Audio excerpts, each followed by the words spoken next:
Bom, se você trabalha no campo, certamente já contou com a ajuda dos equipamentos Steel. E para Steel, estar junto de quem faz a agricultura e ir em frente é motivo de muito orgulho. Há muitos anos no Brasil, a Steel é reconhecida por garantir o alto padrão de qualidade de seus produtos e serviços, oferecendo soluções inovadoras para facilitar ainda mais o dia a dia do produtor rural. Como o agro corre nas veias do Brasil e está presente em todo o território nacional, a marca Steel conta com mais de 4.000 pontos de venda de norte a sul, cara. E neles você pode conferir todas as soluções para quem trabalha no campo e também assistências técnicas para ajudar no que for preciso e atender às suas dúvidas e necessidades. Siga a Steel nas redes sociais. Ela está presente no Instagram como Steel Oficial e no Facebook como Steel Brasil Oficial.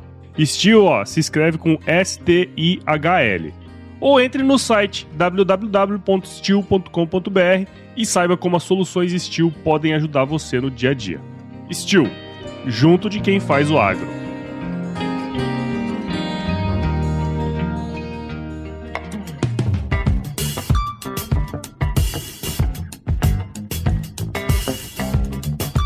E aí, pessoa, tudo beleza? Estamos começando mais um episódio aqui do Agro Resenha e nessa semana tô aqui com Marcelo Cecim, que é professor no curso de Medicina Veterinária na Universidade Federal de Santa Maria. Eu estive em Santa Maria aí uns 3 anos atrás, muito legal a cidade. E foi uma indicação do nosso ouvinte chamado Landi, lá da Fazenda São Bento do Verde, em São Cepé, aí no Rio Grande do Sul também, professor. Ele acompanha o seu trabalho aí. Que surpresa, o pessoal do corte, faz muito tempo que eu me desviei do corte, mas... Pois é. Continuo apaixonado pelo Braford.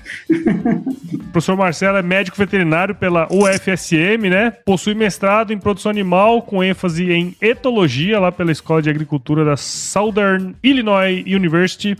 É PhD em endocrinologia pela Escola de Medicina também, pela mesma universidade. E tá aqui com a gente para bater um papo. Professor, muito obrigado por participar aqui com a gente e seja muito bem-vindo ao Agro Resenha Podcast. Obrigado pelo convite, Paulo. E como eu falei antes, meu parabéns por trazer as nossas pessoas que vivem o agro, né? É isso aí, muito legal. Bom, você que tá aí do outro lado escutando esse podcast aí do jeito que você tá fazendo aí, não sai daí porque esse episódio tá muito legal, cara. Firma o golpe que nós já estamos de volta.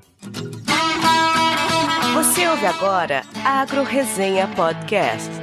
Aqui, a porteira não tem tramela para quem busca se informar sobre assuntos ligados ao agronegócio. A apresentação, Paulo Ozaki.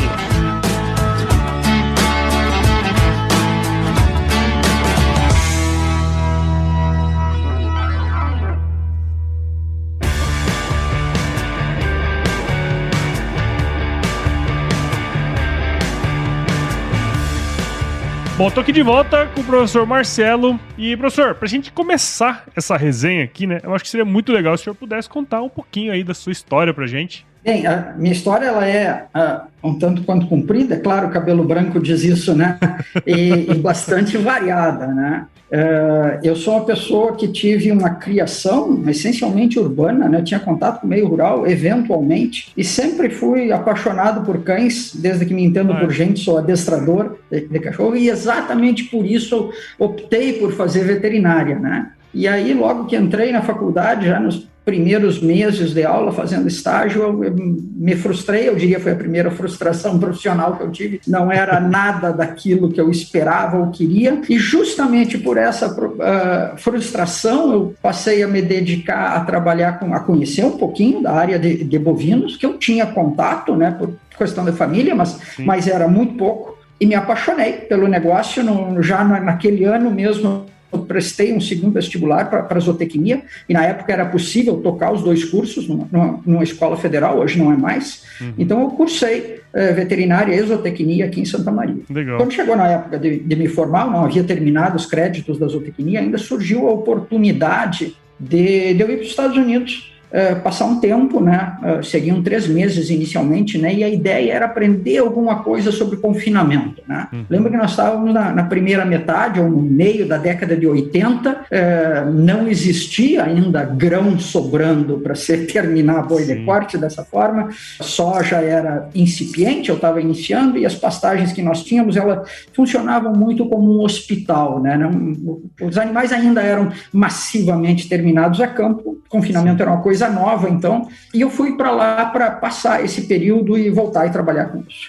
E aí, por questões familiares, né, essa ideia ficou mais difícil e, ao mesmo tempo, surgiu a oportunidade de eu estudar, né? E aquela viagem, estudar, no caso, fazer uma pós-graduação, e aquela viagem que era para ser de 3 meses se transformou em 10 anos morando e trabalhando nos Estados Unidos, né? Nossa. E aí, com a história do estudar, como eu não tinha bolsa, não tinha nada, meu pai podia me ajudar um pouco com a questão da matrícula, mas eu tinha que me virar para sobreviver lá, né? E é interessante porque é um povo que valoriza muito o trabalho, então não tem falta de oportunidade para trabalhar, para quem não tem vergonha de trabalhar, né? E eu trabalhei de jardineiro, eu fui juiz de futebol infantil por um bom tempo, e aí eu achei um emprego que realmente mudou a minha vida, né? E que permitia que eu acompanhasse as aulas, acabei passando no mestrado, e trabalhasse ao mesmo tempo, né? Que foi trabalhar como ordenhador numa fazenda, né? Então eu já faziam 3 ordenhas, né? Eu fazia a ordenha das 4 da manhã e das 8 da noite, e durante o dia eu assistia aulas e fazia um mestrado, e paguei meu mestrado tirando leite, né? E foi aí que eu fui apresentado a tal de criatura essa chamada vaca leiteira, a qual eu me envolvo até hoje, né?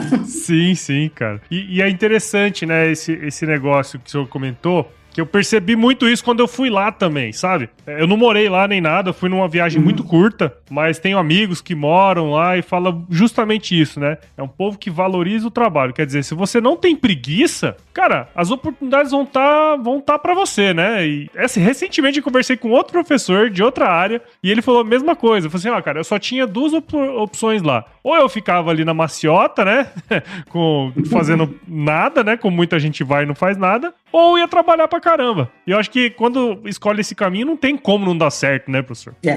Legal. Bom, professor, o senhor comentou aí comigo, né, comentou aí agora, né, que essa experiência que era pra durar 3 meses, durou 10 anos, né, cara? Acho que é bem interessante essa história. Mas, tem como contar um pouco sobre essa passagem, né? Quer dizer, o senhor contou aí como que foi e tal, mas como que foi essa passagem na sua vida, né? Pra você, assim, profissionalmente, né? Pessoalmente também. Eu fui bastante jovem para lá, né? Eu entrei muito cedo na faculdade, entrei com 16 anos. Com 16 anos, meu pai já tinha me emancipado, né? E tinha me dado sociedade num negócio, então eu já trabalhava, já ganhava meu dinheiro durante a faculdade. Então foi muito fácil de eu me adaptar, porque eu caí num lugar que simplesmente não tinha brasileiro, né? E o pessoal fala muito que é segregado, que é estrangeiro, eu não notei nada disso. E provavelmente porque na fazenda que eu fui trabalhar, fazendo com 2.500 vacas em lactação, os outros funcionários eram pessoas do interior que gostavam de fazer essencialmente as coisas que eu gostava de fazer, que era caçar e pescar. Então a gente ia tomar cerveja. A gente se enturmou muito rápido. Eu acho que foi muito tranquila a minha adaptação lá. Eu posso dizer que foi uma experiência muito prazerosa, diferente do que muita gente diz e vem traumatizada, que se sentia inferiorizada ou relegada. Não, eu nunca senti isso aí, né? Sim. E a coisa também tá nos olhos de quem vê, né? Essas coisas todas aí, né? Sim. Se você enxergar de uma maneira diferente, sempre tem uma escapatória, né? Vamos dizer assim, né? Você consegue trabalhar bem essas questões, né? Acho que esse é um ponto bem interessante dessa história, né, professor? Legal. E, professor, lá na introdução, nem como a gente comentou, eu comentei que o seu mestrado foi em produção animal e com ênfase, até dei ênfase à sua ênfase, que é em etologia, né? E eu acho que, até pelo contexto que a gente vai estar falando aqui, e também quem já seguia aí o senhor já vai saber, né? Mas já dá pra entender o que significa, mas tem como você falar pra gente, conceituar, né, esse termo etologia aí pra quem tá escutando e também mostrar um pouco da sua importância aí dentro desse processo produtivo, né? Etologia é o estudo do comportamento animal, né? E é claro que ele iniciou como algo muito, muito taxonômico, eu diria, né? Ela nasceu na zoologia, mas com o tempo a parte de produção animal começou a se dar conta, porque Comportamento é a primeira coisa que se altera quando um animal não está bem ou está numa condição subótima, né? E tanto é que eu tenho uma empresa que monitora comportamento hoje. Então, para te dar uma ideia de como isso se aplica, por exemplo, o tipo de coisa que eu trabalhei com etologia reprodutiva, né? A gente fala hoje muito em detectar cio, por sinal, um dos grandes índices de eficiência reprodutiva na fazenda leiteira é taxa de serviço, então tu precisa reconhecer o animal em cio para que ele possa ser inseminado. Só que, na verdade, não somos nós que fizemos isso, né? É a vaca que monta. Alguma vaca vai montar, e é ela, na verdade, que está detectando o cio, não é a pessoa que ouve. Então, o meu trabalho foi direcionado exatamente isso, para entender que fatores levavam uma vaca a montar outra vaca em cio, se isso tinha efeito do estágio, do momento do ciclo estral da vaca que montava, ou que efeito teria isso da posição social dessa vaca no rebanho, né? E isso foi uma experiência interessante de ter que começar a fazer ranqueamento social em fêmeas, que é um negócio complicado, viu? A fêmea, normalmente, ela é muito disfarçada e fingida, não é uma coisa simples como ranquear a dominância em touro. Ranquear a dominância em vaca é assim em todas as espécies, né, professor? Parece. Eu posso te dizer com cachorro também, que eu tenho bastante experiência. E seres humanos também parece que acontece um pouquinho isso, né? Mas isso é etologia, né? E de uma maneira prática eu dei um exemplo de como é que isso se aplica na produção animal, que foi meu trabalho de mestrado, ainda na década de 80. Bacana, legal. E eu lembro assim, eu trabalhei muito também com pecuária de leite, né?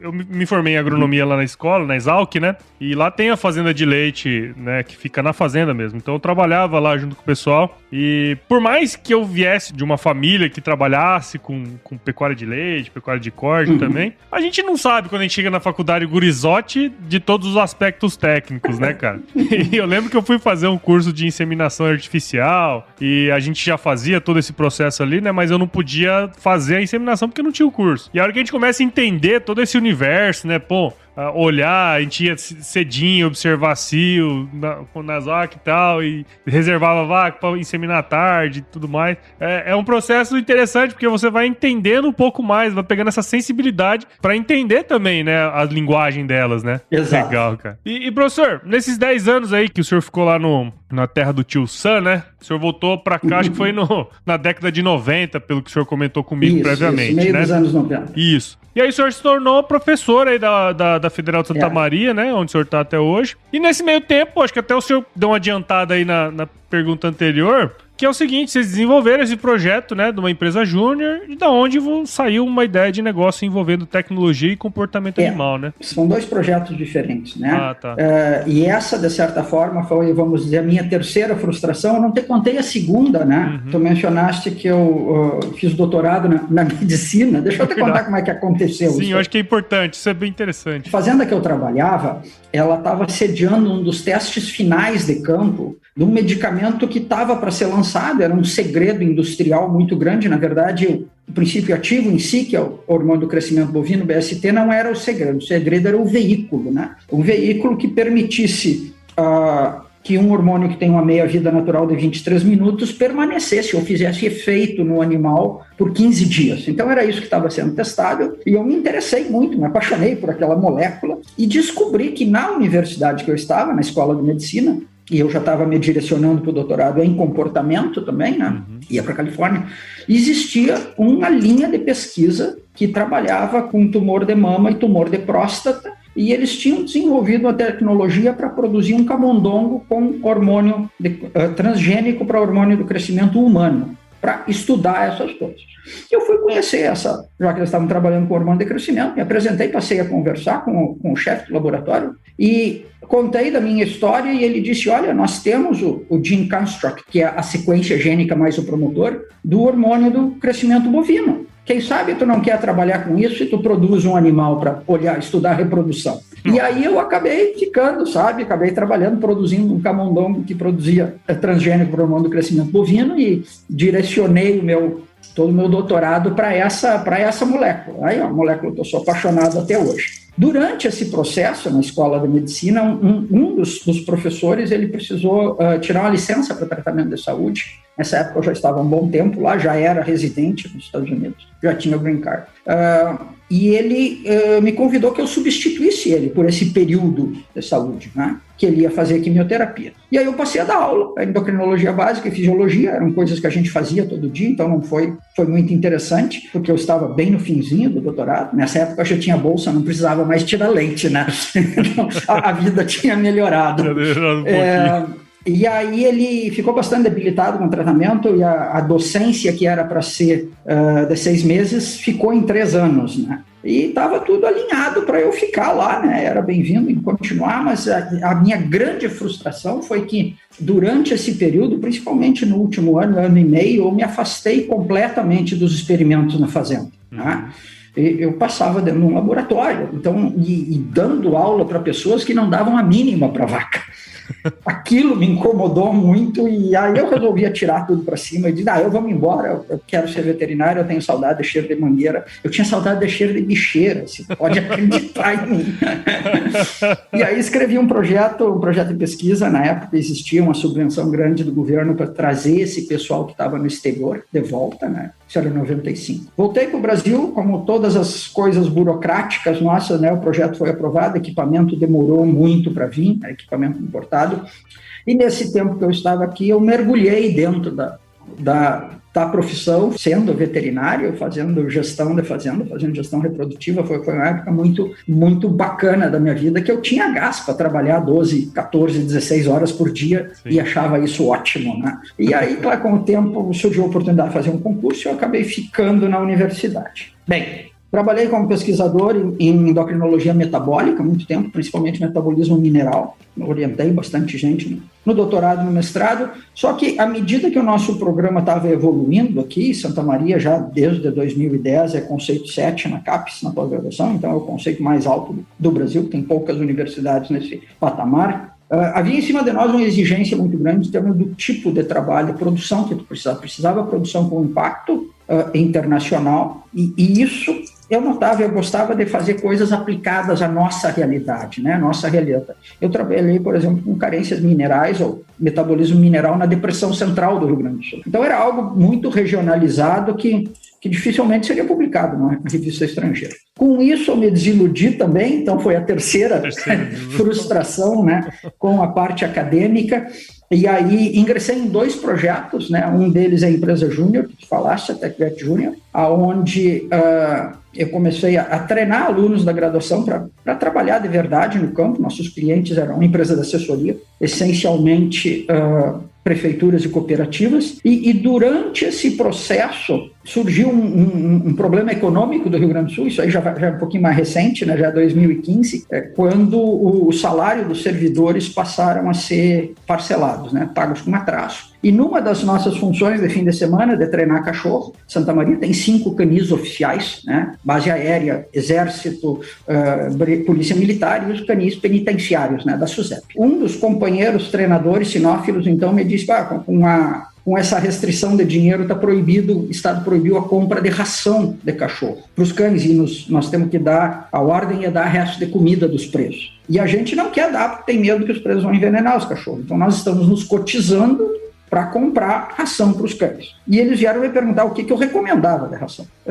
E aquilo me tocou muito, né? O servidor com o salário parcelado e atrasado ainda, comprando comida para os cachorros do Estado. Aí eu disse, não, eu faço ração para meus cachorros, faz muito tempo, eu sempre tive bastante cachorro. Vocês vão fazer lá em casa. Comprei os insumos, né, e a gente faz lá. E aí, num processo desses, já que uma história comprida, a esposa de um deles, que é psicóloga na penitenciária, no Rio Grande do Sul, ela disse, mas eu arrumo um projeto para isso ser feito na cadeia. Só teria que ensinar os presos a fazer, seria uma espécie de formação e o uso da mão de obra prisional. E aí eu usei os alunos da empresa Júnior, né? Eu digo, não, vocês vão treinar preso, eu vou formular, e começamos esse projeto, e hoje a gente tem uma fábrica de ração lá. No ano passado ganhamos mais uma subvenção federal, aí, pouco mais de R$500 mil, onde eu estou com uma segunda linha extrusora. Então a gente consegue atender todo o estado e vai começar a sobrar alguma coisa para vender. né? Isso foi uma coisa que mudou na cabeça do Estado. Antes não podia vender nada produzido no Estado, agora eles querem que venda. Então, estamos no processo de legalizar com o mapa a fábrica. Então, esse é um projeto social que eu vivo bastante ainda, né? Muito bom. É algo que sabe que deu certo. É pouca coisa no serviço público que dá certo, esse deu. Pois é, e eu não sabia dessa história. Acho que bem legal, né? Inclusive, assim, ver uma coisa diferente, né? Inclusive, a gente tem contato e visita antes da pandemia, né? Dos sistemas prisionais Minas Gerais, São Paulo, Paraná já nos visitaram, tentando replicar esse sistema. Né? Porque mesmo com toda essa sopa de ingredientes, só para te dar uma ideia, eu consigo fazer hoje uma ração com 27,5 de proteína, 16 de gordura, que é uma ração super premium, né? No mercado deve estar R$24, R$25. Nós estamos fazendo a R$3,18. Custo do ingrediente. Sério? Então é muito eficiente. Nossa, né? que legal. Diferente de animais de produção, a ração de cachorro tem muitos fatores extra-nutricionais, né? Tem corante, tem saquinho aluminizado, tem uma carga tributária tremenda, porque ela é considerada luxo. Então a gente tem essas vantagens. Bem, junto com isso, eu coloquei a empresa Júnior a fazer um serviço que eu comecei com um projeto, na verdade, era um sonho. Com dois irmãos alunos da engenharia, um era recém-formado, o outro estava na graduação, que eles queriam desenvolver um sensor que detectasse automaticamente ruminação na vaca e, com isso, detectar cio. E nós começamos primeiro com um gravador de voz, tentando gravar uma vaca ruminando. Foi algo muito engraçado, os fracassos. Né? Mas o negócio evoluiu, nós passamos por um acelerômetro, terminamos o projeto, né? Isso aí você conseguiu, na verdade, bastante apoio oficial. Aprovamos uns quantos projetos RAI, que é o pesquisador na empresa, né, pelo CNPq, e chegamos a um produto. E aí esse produto, esse sensor empacotado numa coleira, né, que envia dados para a nuvem, nós optamos por não vender o produto e transformar num serviço. Nós prestamos o serviço de monitoramento, onde o produtor paga uma taxa mensal e desse jeito a gente pode acompanhar. E isso foi a origem da Calmed, né? A Calmed hoje é uma empresa, sociedade anônima, já ela recebeu um apoio muito grande do Criatec mais tarde. E quando nós entramos pesado no mercado, eu diria, hoje nós monitoramos 370 fazendas no Brasil, já temos algumas no Paraguai, temos fazenda no Canadá e estamos entrando nos Estados Unidos. Eu comecei a me dar conta que a inteligência artificial que monitora a vaca, ela cria um padrão dela mesmo, né? E o sistema fica procurando que alterações de comportamento esse animal vai ter. Ela dava alertas muito precoces, muito antes da vaca ficar doente. Por exemplo, 5, 6 dias antes de uma tristeza. 3 dias antes de uma mastite. Simplesmente porque é aquele período que ela não está bem, sabe? Sim. A gente tem uma capacidade de compensação muito ruim. A gente está ruim um dia e no outro dia tu está gripado. Esse período na vaca chega a 10 dias, esse um dia.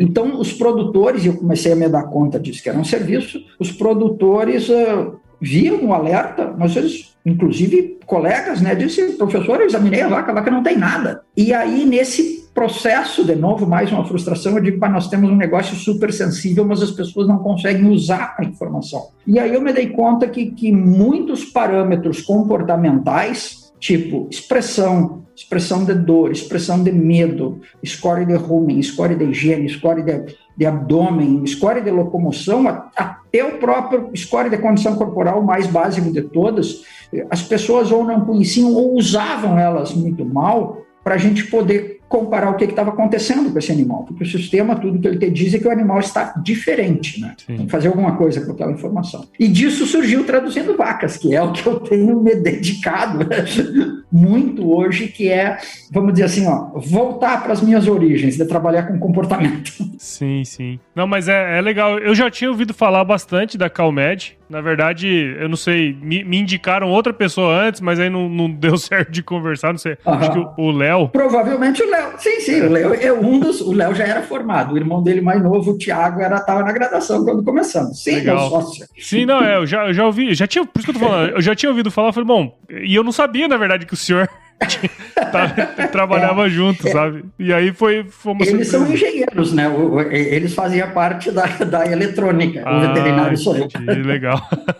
Hoje nós somos 36 pessoas na empresa. Bacana, hein? E o mais legal é que, assim, bom, tá no Brasil, né? E expandindo, indo pro mercado bem, vamos dizer assim, maduro, como é os Estados Unidos, por exemplo, né? O Canadá, né? Sim. Nossa, que legal, cara. Que bacana.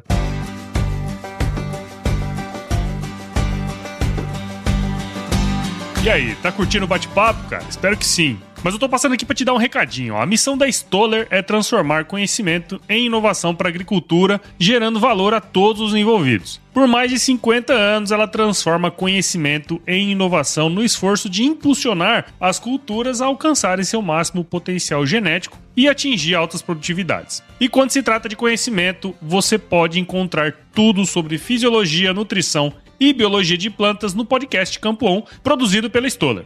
Lá, um time de especialistas aborda assuntos relacionados às principais culturas agrícolas e, como você já sabe, você pode escutar quando, onde e como quiser. Aprimore o seu conhecimento no site da Stoller, o www.stoller.com.br. Lá você vai encontrar vários artigos técnicos e o link para assinar o podcast Campo On no Spotify. Lembre-se de seguir a Stoller no LinkedIn, Instagram, Facebook e YouTube. É só procurar por Stoller Brasil. Isso é inovação, isso é Stoller. Bom, e o senhor já comentou aí que no final aí de, acho que foi final de 2019, né, o senhor começou com as redes sociais e tudo mais, né, o perfil Traduzindo Vacas, você que tá aí escutando não segue ainda, é só seguir lá o @Traduzindo Vacas, né, que foi, obviamente, por onde a gente se conheceu ali, né, professor? Conta um pouco pra gente do propósito aí da criação do perfil, né, o senhor já comentou por que ele surgiu, né, e também o que você espera do futuro.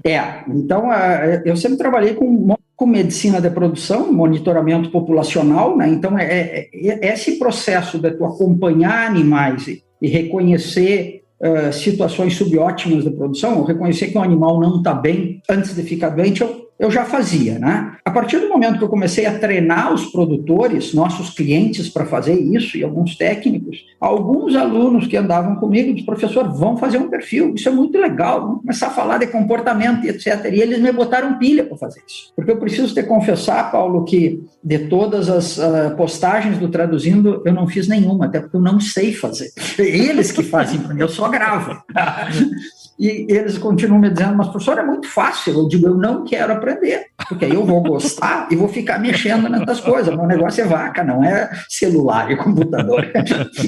Então, nós começamos em 2019, finzinho de 2019, e aí foi aquela coisa muito, muito curta, assim, muito efêmera, até o início da pandemia, até março de 2020, o pessoal foi para casa, se separou, eu fiquei sem o pessoal que de fato fazia e o perfil parou, né? Então, ele foi de novembro, dezembro de 2019 até março de 2020, e aí agora no final do ano passado, algumas pessoas começaram: vamos voltar com o perfil, a gente lhe ajuda, a gente posta, e eu comecei a reconstruir uma equipe, vamos colocar assim, e ao mesmo tempo eu fui procurado pelo programa Beba Mais Leite, da revista Leite Integral, que é responsável pelas certificações de bem-estar, né, nas fazendas do Brasil, que tem o selo de bem-estar. E com uma reclamação que a empresa que faz a auditoria diz que para o processo ele ser perenizado, vamos dizer assim, as questões do bem-estar elas tinham que se transformar numa cultura, né, na cabeça das pessoas, e não num checklist na mão do funcionário, que ele tem que cumprir essas coisas porque o patrão exige, vamos dizer assim, ou porque precisa para o sistema. E aí a gente fez essa parceria onde o Traduzindo Vacas se transformou vamos dizer assim, no braço de treinamento da certificação do bem-estar. E aí eu peguei um pessoal muito entusiasmado. Quando eu digo um pessoal, na verdade são 3 pessoas só que são responsáveis por gravar, editar e postar.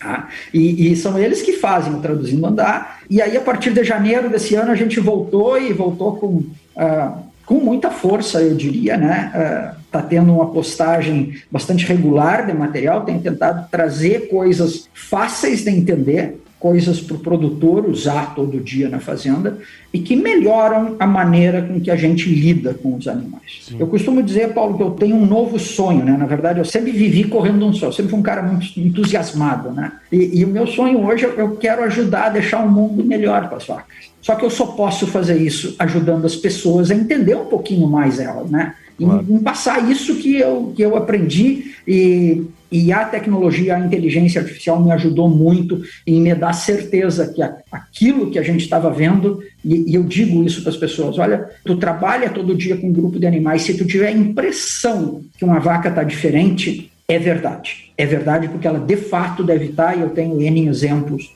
disso aí, e agora a gente tem a comprovação disso aí, né, com o monitoramento. Legal. É quase que um complemento, né? Eu imagino assim que o Traduzindo Vacas, ele é um complemento da sua vida como um todo, né, professor? É um fechamento, eu acho. Eu vou dizer assim, me trouxe de volta a trabalhar com comportamento, né? Uma coisa que me encanta, né? E de uma maneira muito focada em produção, não é comportamento por comportamento, sabe? Claro. Nós precisamos dar uma vida melhor e mais, vamos dizer assim, de melhor qualidade para os animais da produção. Até porque, né, Paulo, hoje a gente vai estar correndo, ou no futuro próximo, atrás de uma licença social para continuar produzindo, produzindo animais, né? Lembra que sustentabilidade ela tem que ser economicamente viável, né? Tem que ser amigável para o meio ambiente e tem que ser socialmente aceitável, né? Então, muitas coisas que ainda se faz, que estão desaparecendo, é uma coisa proibida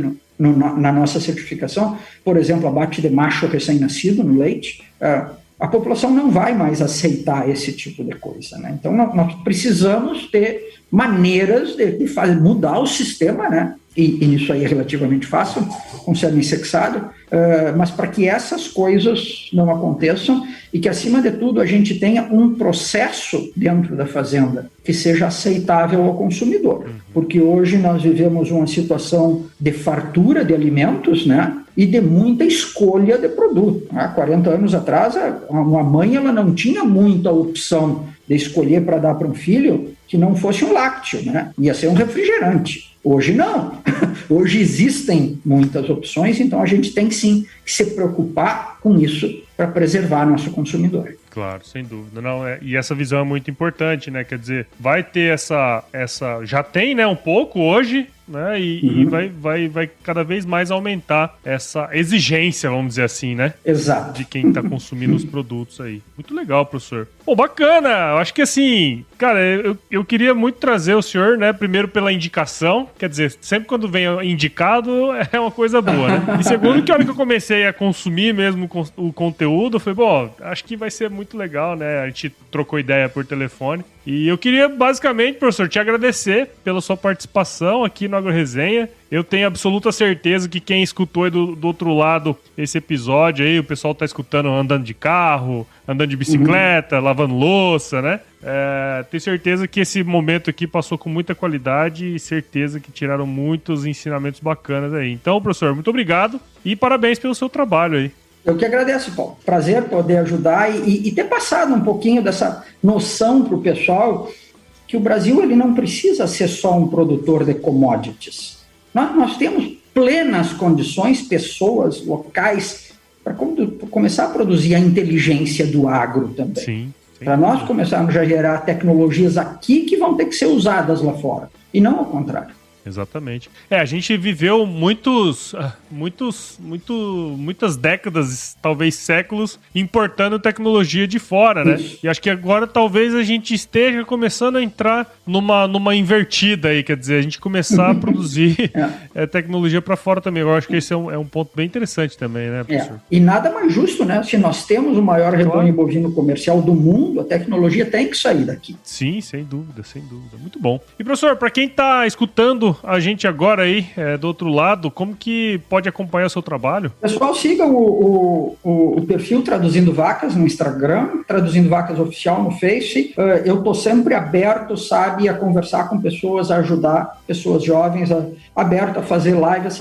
Ontem fiz uma live muito interessante com a menina de Minas, para a gente difundir isso aí que, sim, pessoas que trabalham com bovinos, principalmente gado leiteiro, são pessoas apaixonadas pelo que fazem, que nós queremos o melhor para os animais. Essa ideia que pessoas maltratam vacas é completamente absurda e nós temos que mostrar isso aí. Sim, eu acho que é nossa obrigação mostrar isso aí para o consumidor. Bacana. Muito legal, professor. Agora vamos para uma última parte aqui do nosso podcast, que é o nosso glorioso quiz. Vamos nessa?